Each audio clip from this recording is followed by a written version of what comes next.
श्रीमद कुंज विहारणे नमः।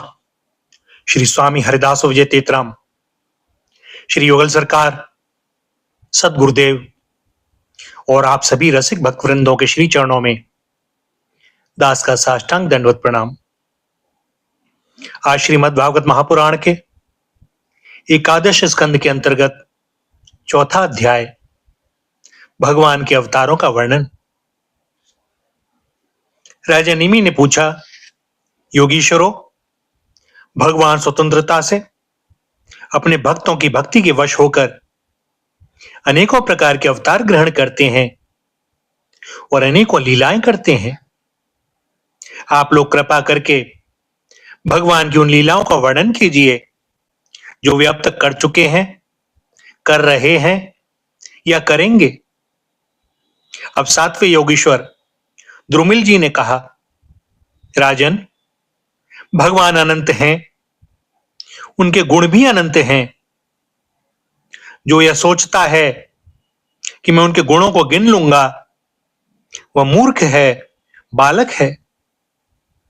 यह तो संभव है कि कोई किसी प्रकार पृथ्वी के धूलि कणों को गिन ले, परंतु समस्त शक्तियों के आश्रय भगवान के अनंत गुणों का कोई कभी किसी प्रकार पार नहीं पा सकता। भगवान ने ही पृथ्वी, जल, अग्नि, वायु, आकाश, इन पांच भूतों की अपने आप में सृष्टि की है।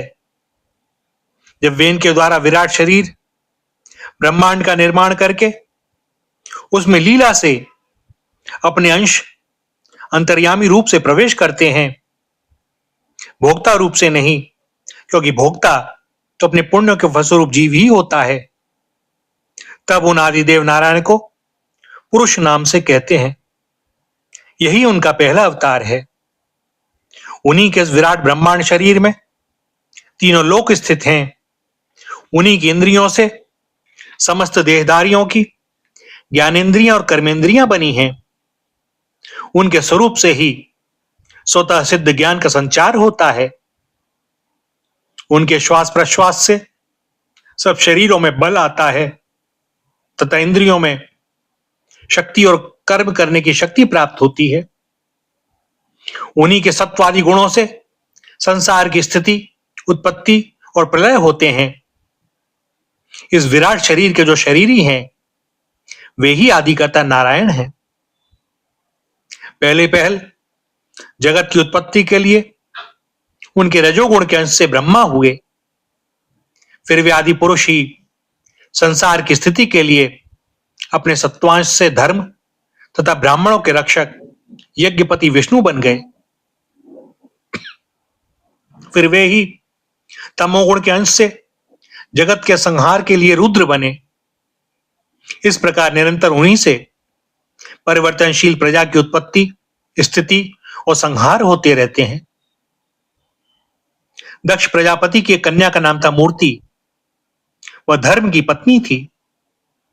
उसके गर्भ से भगवान ने ऋषि श्रेष्ठ, शांतात्मा नर और नारायण के रूप में अवतार लिया।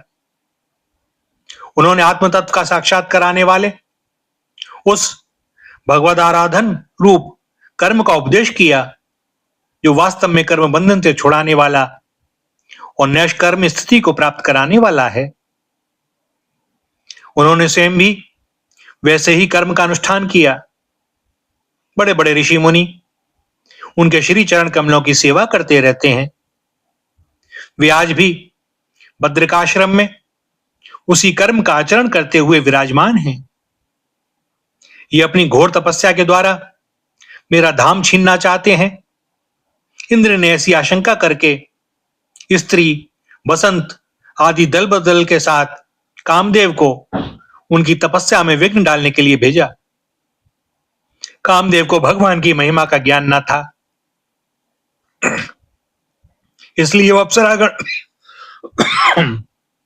बसंत तथा मंद सुगंध वायु के साथ बद्रिकाश्रम में जाकर स्त्रियों के कटाक्ष बाणों से उन्हें घायल करने की चेष्टा करने लगे। आदिदेव नर नारायण ने यह जानकर कि यह इंद्र का कुचक्र है, भय से कांपते हुए काम आदि से कहा। उस समय उनके मन में किसी प्रकार का अभिमान या आश्चर्य नहीं था। कामदेव, मलय मारुत और देवांगनाओं, तुम लोग डरो मत, हमारा आतिथ्य स्वीकार करो, अभी यहीं ठहरो, हमारा आश्रम सूना मत करो। राजन, जब नर नारायण ऋषि ने उन्हें अभयदान देते हुए इस प्रकार कहा, तब कामदेव आदि के सिर लज्जा से झुक गए। उन्होंने दयालु भगवान नरनारायण से कहा, प्रभो, आपके लिए कोई आश्चर्य की बात नहीं है, क्योंकि आप माया से परे और निर्विकार हैं। बड़े बड़े आत्माराम और धीर पुरुष निरंतर आपके चरण कमलों में प्रणाम करते रहते हैं। आपके भक्त आपकी भक्ति के प्रभाव से देवताओं की राजधानी अमरावती का उल्लंघन करके आपके परम पद को प्राप्त होते हैं। इसलिए जब वे भजन करने लगते हैं, तब देवता लोग तरह तरह से उनकी साधना में विघ्न डालते हैं। किंतु जो लोग केवल कर्म कांड में लगे रहकर यज्ञादि के द्वारा देवताओं को बलि के रूप में उनका भाग देते रहते हैं, उन लोगों के मार्ग में वे किसी प्रकार का विघ्न नहीं डालते। परंतु प्रभो, आपके भक्तजन उनके द्वारा उपस्थित की हुई विघ्न बाधाओं से गिरते नहीं, बल्कि आपके कर कमलों की छत्र छाया में रहते हुए वे विघ्नों के सिर पर पैर रखकर आगे बढ़ जाते हैं, अपने लक्ष्य से च्युत नहीं होते। बहुत से लोग तो ऐसे होते हैं जो भूख प्यास गर्मी सर्दी एवं आंधी पानी के कष्टों को तथा रसनेन्द्रिय और जननेन्द्रिय के वेगों को, जो अपार समुद्रों के समान होते हैं, सह लेते हैं, पार कर जाते हैं। परंतु फिर भी वे उस क्रोध के वश में हो जाते हैं जो गाय के खुर से बने हुए गड्ढे के समान है और जिससे कोई लाभ नहीं है, आत्मनाशक है। और प्रभो, वे इस प्रकार अपनी कठिन तपस्या को खो बैठते हैं। जब कामदेव बसंत आदि देवताओं ने इस प्रकार स्तुति की, तब सर्वशक्तिमान भगवान ने अपने योग बल से उनके सामने बहुत सी ऐसी रमणियां प्रकट करके दिखलाईं, जो अद्भुत रूप लावण्य से संपन्न और विचित्र वस्त्रालंकारों से सुसज्जित थीं तथा भगवान की सेवा कर रही थी। जब देवराज इंद्र के अनुचरों ने उन लक्ष्मी जी के समान रूपवती स्त्रियों को देखा, तब उनके महान सौंदर्य के सामने उनका चेहरा फीका पड़ गया। वे श्रीहीन होकर उनके शरीर से निकलने वाली दिव्य सुगंध से मोहित हो गए। अब उनका मस्तक झुक गया। देव देवेश भगवान नारायण हंसते हुए उनसे बोले, तुम लोग इनमें से किसी एक स्त्री को जो तुम्हारे अनुरूप हो ग्रहण कर लो, वह तुम्हारे स्वर्गलोक की शोभा बढ़ाने वाली होगी। देवराज इंद्र के अनुचरों ने जो आज्ञा कहकर भगवान के आदेश को स्वीकार किया तथा उन्हें नमस्कार किया। फिर उनके द्वारा बनाई हुई स्त्रियों में से श्रेष्ठ अप्सरा उर्वशी को आगे करके वे स्वर्गलोक में गए।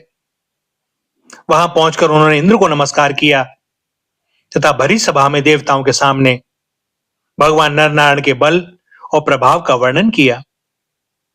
उसे सुनकर देवराज इंद्र अत्यंत भयभीत और चकित हो गए। भगवान विष्णु ने अपने स्वरूप में एक रस स्थित रहते हुए भी संपूर्ण जगत के कल्याण के लिए बहुत से कलावतार ग्रहण किए हैं। विदेराज, हंस, दत्तात्रेय, सनक सनंदन, सनातन, शरत कुमार और हमारे पिता ऋषभ के रूप में अवतीर्ण होकर उन्होंने आत्म साक्षात्कार के साधनों का उपदेश किया है। उन्होंने ही हयग्रीव अवतार लेकर मधु कैटभ नामक असुरों का संहार करके उन लोगों के द्वारा चुराए हुए वेदों का उद्धार किया है। प्रलय के समय मत्स्य अवतार लेकर उन्होंने भावी मनु, सत्यव्रत, पृथ्वी और औषधियों की, धान्यादि की रक्षा की और वराह अवतार ग्रहण करके पृथ्वी का रसातल से उद्धार करते समय हिरण्याक्ष का संहार किया।